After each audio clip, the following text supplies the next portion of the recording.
How's it going, everyone? Paul with Adaptable Survival. What I want to do in today's episode is talk about emergency shelters and more specifically the cover elements that we use for those.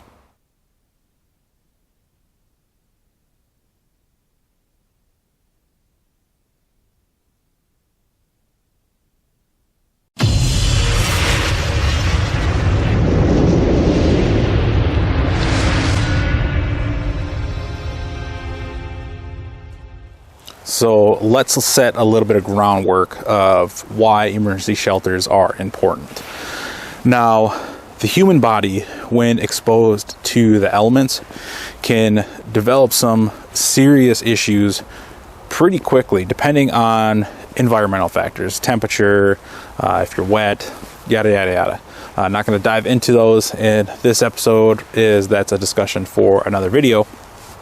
But the two main things that we are trying to avoid, both in winter and then in summer, is hypothermia in the wintertime, so having our body temperature drop, or hyperthermia of our temperature getting too high, and inversely having issues with both of those. So the importance of having an emergency shelter is it, one, gives us a shelter that we can trap body heat or reflect heat into, or in the summertime, we can get into some shade, which is going to be typically, depending on humidity levels, cooler than being out in direct sunlight. So I have about 6 different shelter options that you can carry. Now, there's tons of different options, and I'll just talk to the 6 that I have today, but anything that you can set up to get out of the elements is going to work. So first off, what I want to talk about is this Pathfinder emergency blanket, or is it survival blanket? I can't remember. One of the two on the site. There are similar products. Arcturus makes some, Grabber makes some. I do believe SOL, Survival Outdoors Longer, makes a similar product as well. All function, performance-wise, the same. There are some differences in quality and durability, but we'll dive into that in here in a second. But size-wise with this, this is what it looks like packed up. So not huge by any means, but definitely not the most compact option, as we will see. But the benefit of using an emergency blanket or survival blanket is one side of it is reflective. So what that's going to allow you to do is to reflect your own body heat or the radiant heat from an external source back into whatever shelter you set up. You can use this as a blanket and wrap up in it. You can use this as a ground sheet to create a barrier between you and the ground to reduce any conductive heat loss. Weight wise on this one is about 1.5 pounds. I think it's 1 pound and 5 ounces. These are relatively cheap. This one costs $19, and I believe most of them are right around that same ballpark. I know Arcturus makes one that's like 10 by 12, and I did use that in a wiki up video from about 1.5 years ago. But so speaking with the survival blankets, is there's a lot of options you can do with these, and I know the military carries something similar that they call a casualty blanket. So these are very versatile because you can set up shelters, use it a blanket, ground sheet, tons of different options. The one drawback that I have seen, well, a couple of drawbacks that I have seen with these types of products is they can tear out really, really easily because they're not meant to be used and abused for years on end. These are, as the name entails, an emergency or a survival item. Now, this Pathfinder one is their newest rendition. So the grommets have been reinforced, the stitching has been reinforced. I haven't put this one through a ton of use, so I can't speak to if that is 100% accurate because I just don't have the testing for personally to back that claim. But from what I've seen so far, it's definitely a lot stronger than some on the market. The other drawback with this, it's not huge packed up like this. Not at all. Like, you can easily shove this in your back and pack around it. Where the struggle comes in with something like this is once you get this out, set it up, and then now you're packing it back up, you have to fold it to get back in here just like this. Now, it can be done. I'm not saying it can't be, but that's something to consider, because if you can't get it back into this shape for whatever reason, or you tear the bag out, now you have to kind of make it work to fit inside your pack, so it doesn't always pack down the smallest. So let's look at another emergency shelter option. Now this is a Silnylon tarp from Atoa Gear. Come on. So this is 5x8. I do believe they call this their multi-use survival tarp. Now, the Silnylon version is $50. I know the price ranges from about $32 up to about $50 for this one if you go out and check their site. But what's nice with this as an emergency shelter option, as you see, it is half the size, quarter of the size of the Pathfinder survival blanket, so you can pack this down significantly smaller. And in this one, I just have 4 MSR mini groundhog stakes that I can keep in here, and then I always have some cordage with me, to string up a tarp. But the nice thing with this is it's super light. I believe this one's right around a pound or so. Now, I was trying to find the exact weight. I didn't weigh this one at home, but looking on their site, they say it's about a pound. That could be with everything included. It could be with the tarp itself. I will weigh this when I get back to the house and actually put the weight across the screen. But the nice thing with using Silnylon is it's typically significantly lighter than other materials out there. The drawback with Silnylon, though, is as this is strung up, as it's in use, it will stretch out over time. The other downside is it's not the most durable material out there, so you have to be a little bit more mindful of how you're using this.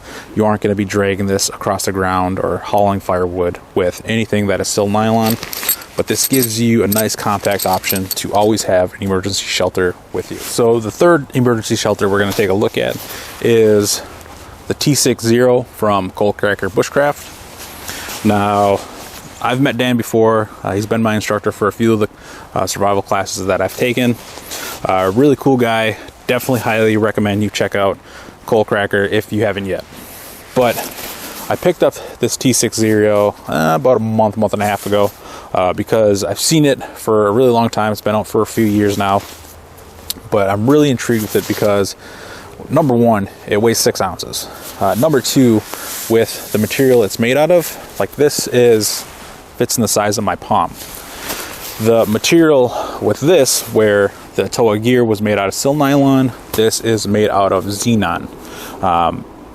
There's different caveats with the differences between them. I'm not going to dive into that today, but what really drew me to checking this out is you can set this up in about 6 seconds, depending on how quickly you get it out. But it's cool is it stuffs into itself, and so you always have a pocket to store it back into. Super lightweight, extremely lightweight, 6 ounces. I mean, who can't carry 6 ounces? Throw this in a day pack, even if it's a cinch bag, you can throw this in there, hardly know it's even there. Now, downside with this emergency shelter, because of the material used, it's not the cheapest. It's going to come in at $75, so something to be mindful of if you are looking at buying one of these. It comes in a couple of different color options. Orange, like the one I got here, I believe in like OD, and then a brown. So a couple of different options there, all going to be $75. So just another option that you could easily carry a shelter inside of your pack. So the fourth shelter we're taking a look at today is this Volume Outdoors. They call it their multi-cloth. Now this comes in 2 different options, a waterproof and a non-waterproof version. Benefits to both of them, so depending on what your use is, pick the one that you want to buy.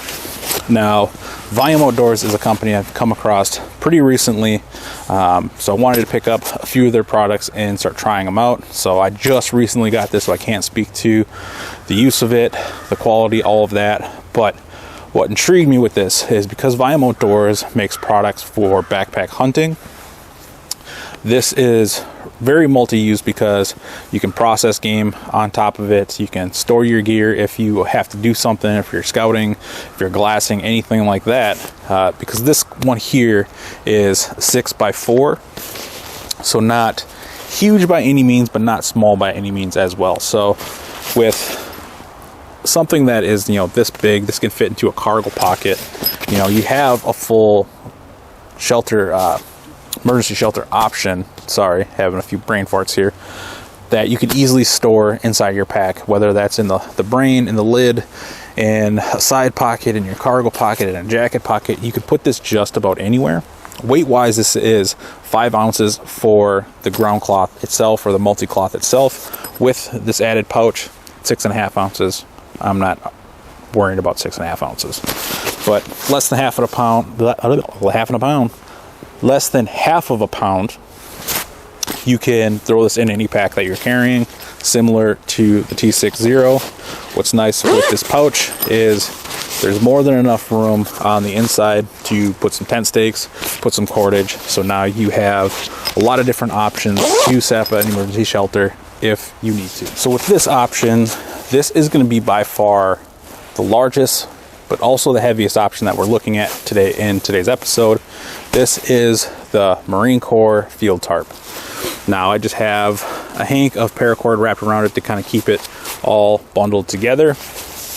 But you can find these all over the internet, eBay, surplus stores.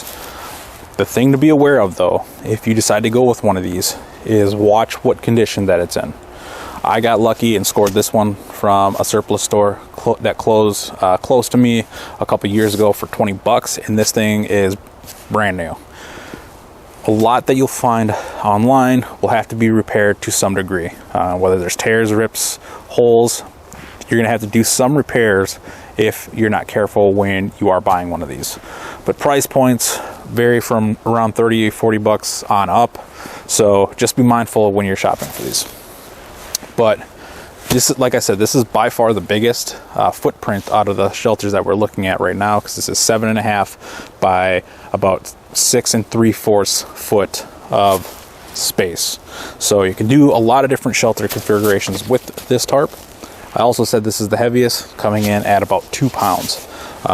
Depending on how you get one, like I said, this one is brand new, so it still has the bungees connected to the grommets.